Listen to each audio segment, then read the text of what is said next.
Joining us from Florida is senior editor at large at Newsweek, Josh Hammer. Josh, great to speak with you. It's Thanksgiving over in America. Are you surprised to hear that some lefties are encouraging others to boycott the holiday if they don't agree on politics with every family member?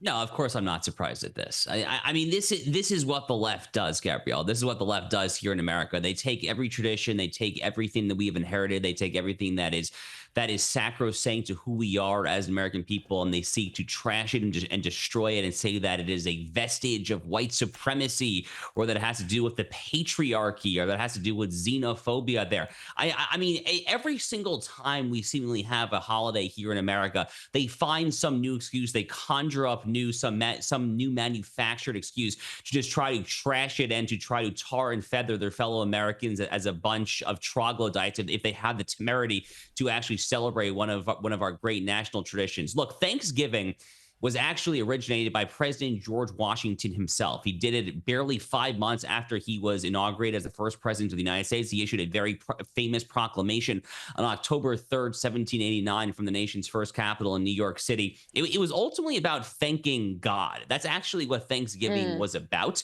It was actually really just an ecumenical kind of civic religious day to literally thank the creator of all things for all that we have been given.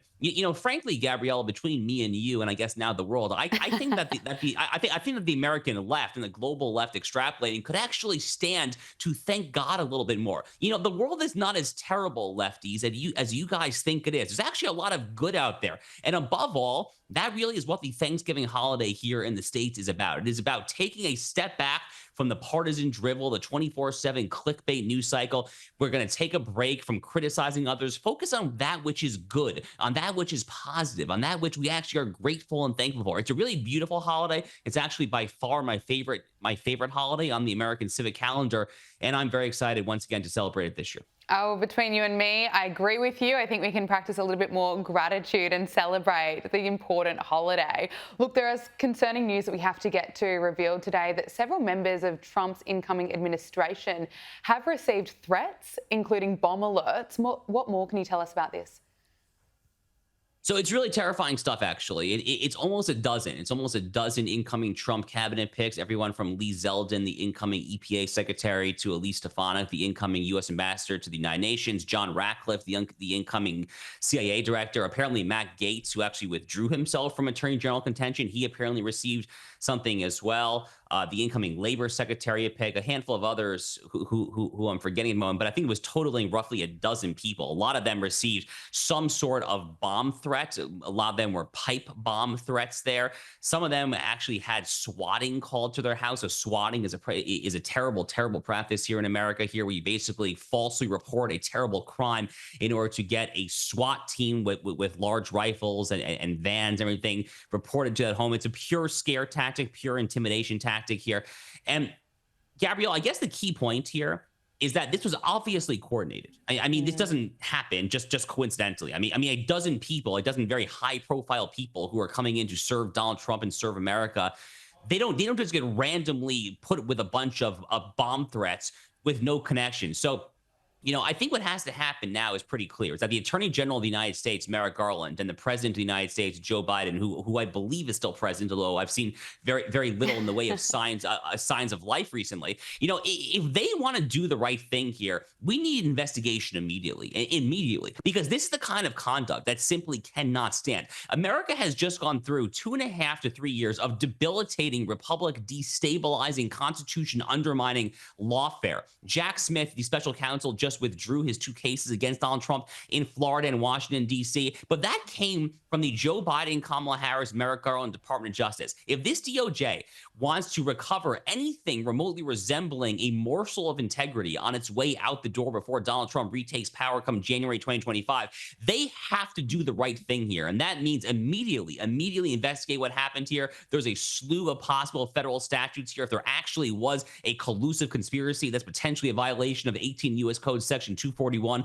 a conspiracy against rights to deprive you of your constitutional rights as Americans, any number of other state and federal crimes that come to mind as well. But we need someone to investigate this immediately, because this was not a one-off. This clearly was coordinated. Maybe it was foreign, maybe it was domestic, but whoever it is has to pay a price for it. In some lighter news, it's been revealed that the majority of Americans are overall either happy or at least satisfied that Donald Trump won the election and are either excited or optimistic about what he'll do as president, according to a new poll. What do you make of this and what do you put it down to? You know, I think the most interesting thing here in looking at the crosstabs, because you're right that a lot of people actually are very happy with the way that the transition team is going. I mean, look at Donald Trump dancing there. I mean, who can not be happy about that, right? But I think one of the things that really stands out to me is that Donald Trump's current approval rating with the under 35 demographic, so ages 18 and 35, he's plus 18. You know, it's a 57 to 39 split. That is astonishing, Gabrielle. I mean, I am someone who came of political age during the George W. Bush and Barack Obama eras. I was in university here when Barack Obama was president. And I remember voting for John McCain and Sarah Palin. It wasn't a great ticket, but it was better than the alternative. I mean, back then when I was in university here, the notion that you could be a young person and support a Republican, it was a total non-starter. I mean, all the cool kids were there with hope and change and fundamental transformation of America back during the Obama halcyon days.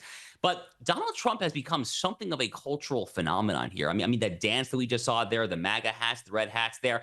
I mean, Donald Trump, in a way, is cool. It's now no longer cool to be a Democrat. They're being led by this 80-something-year-old geezer who's clearly in the palpable throes of a debilitating senility there. Kamala Harris is deeply unpopular herself there. I mean, MAGA is cool. It's just a total cultural 180-degree turn from what happened back when I was in university 15 years ago or so. It's remarkable to see. And, you know, as someone who voted for Donald Trump, I wish him nothing but the best. I hope it continues, frankly. Yeah, it's interesting to watch, isn't it? And it's cooler than ever before. I think the MAGA movement has just really taken off, even more so than in 2016. But looking at what Donald Trump has promised, he's promised massive hikes in tariffs on goods coming from Mexico, Canada and China starting on the first day of his administration. And the move, Trump said, will be in retaliation for illegal immigration and crime and drugs coming across the southern border.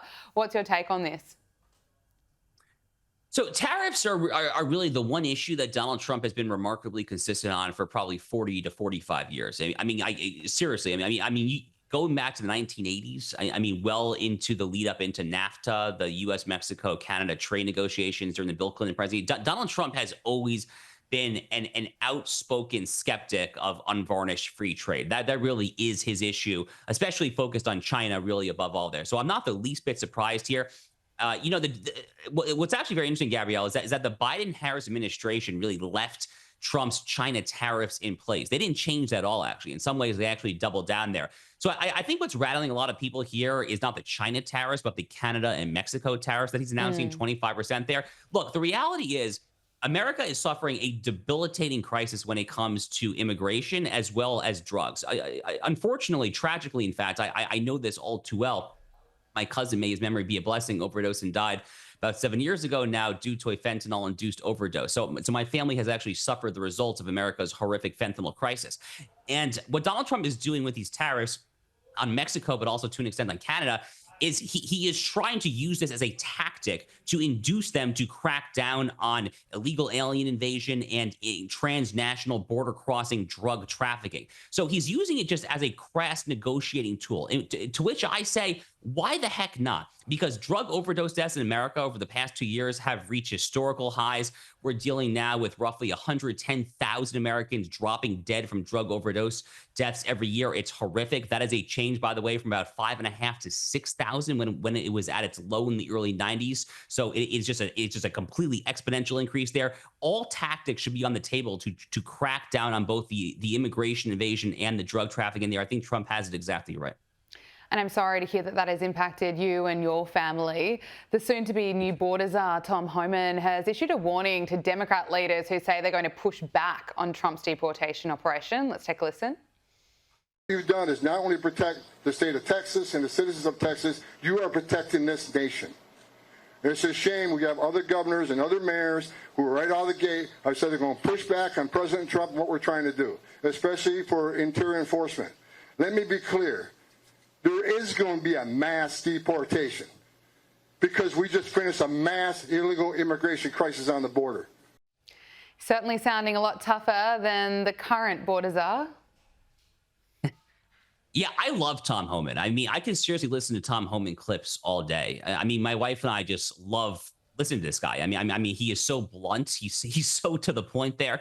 The only issue that I have is that I hope he actually gets the leeway to do that which he has been assigned. So he's technically the quote unquote border czar. That's not actually a real title. It's somewhat of an informal title here in the States. It means that he's basically in charge of implementing border security, in charge of implementing the largest mass deportation operation in the history of the United States.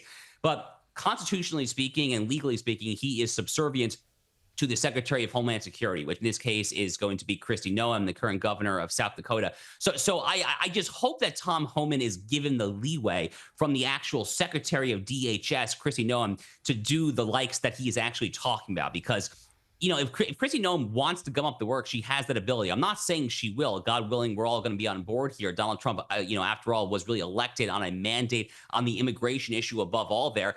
But look, it's going to take Congress to play ball a little bit here as well. So simply put, ICE, our deportation agency here, there's simply not enough boots on the ground to an extent to actually carry out some of that which has to be carried out. So they're going to need more funding. They're going to need more manpower there. But if all those ducks are lined up in a row, man, I cannot wait to see Tom Homan get to work. Josh Hammer, appreciate your time. Thanks so much for joining us. Thank you so much.